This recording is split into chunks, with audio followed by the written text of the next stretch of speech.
The Perfect Mirror, the ultimate guide to shifting reality from within. Chapter 1. The Great Reflection. The physical world you look at every day is not an independent reality operating outside of you. It is a giant, flawless mirror, a real-time reflection of your internal frequency. Every circumstance, relationship, career milestone, and financial situation you experience is a direct pixel-for-pixel rendering of your dominant consciousness. Most people spend their entire lives trying to change the mirror by force. They try to alter the reflection without changing the face looking into it. This is not only exhausting, it is mathematically and spiritually impossible. Consider how you interact with a physical mirror in your bathroom. If you look into the glass and see that your hair is messy, you do not reach out your hand to brush the glass. You do not yell at the mirror, beg the mirror to change, or try to manipulate the reflection into looking neat. You intuitively know that the mirror possesses no independent power of its own. It is completely passive. It has no choice but to show you exactly what is standing in front of it. If you want the reflection to change, you must change yourself first. If you want the reflection to smile, you must smile first. I learned this truth not from a textbook, but through a radical, life-altering experience when I was completely trapped. I found myself stranded in Thailand, isolated with absolutely zero money in my bank account. The 3D world was shouting panic at me. I had no physical way out, no resources, and no visible path home. One night, completely exhausted by the weight of my circumstances, I fell asleep on a massage chair. Hanging directly over my head was a Buddha pendant. As I slept, a vivid, profound image of the Buddha came to me. In that state, the Buddha spoke directly to me about the nature of reality, revealing the mechanism of the great illusion. The message was absolute. Everything is a reflection. You are everything and everyone. There is nothing outside yourself.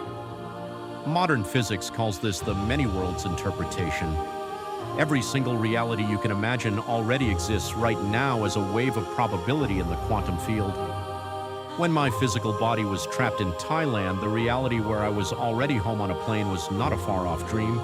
It was a wave of probability waiting to be collapsed into solid matter.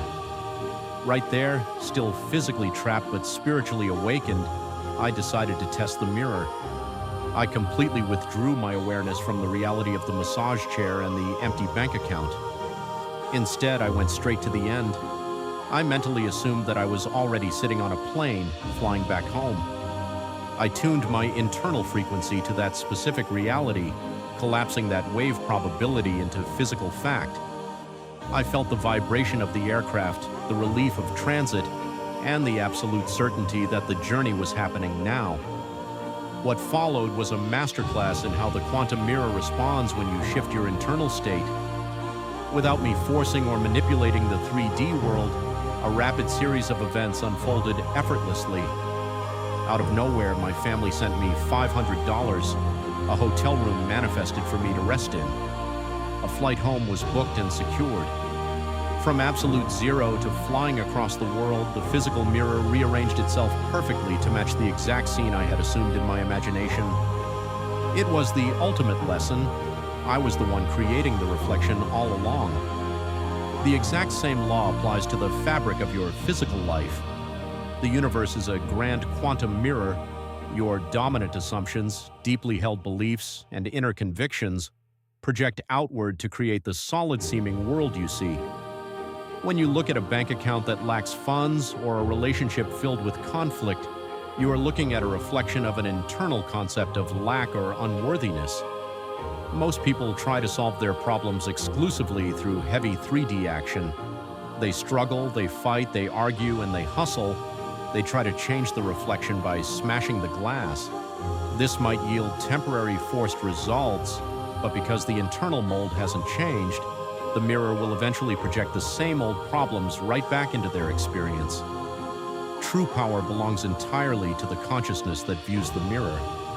You must reclaim your position as the director of this projection.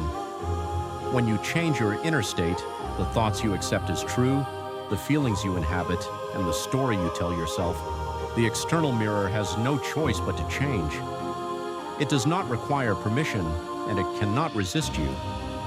It must conform to your new inner shape because it is nothing more than your own consciousness objectified.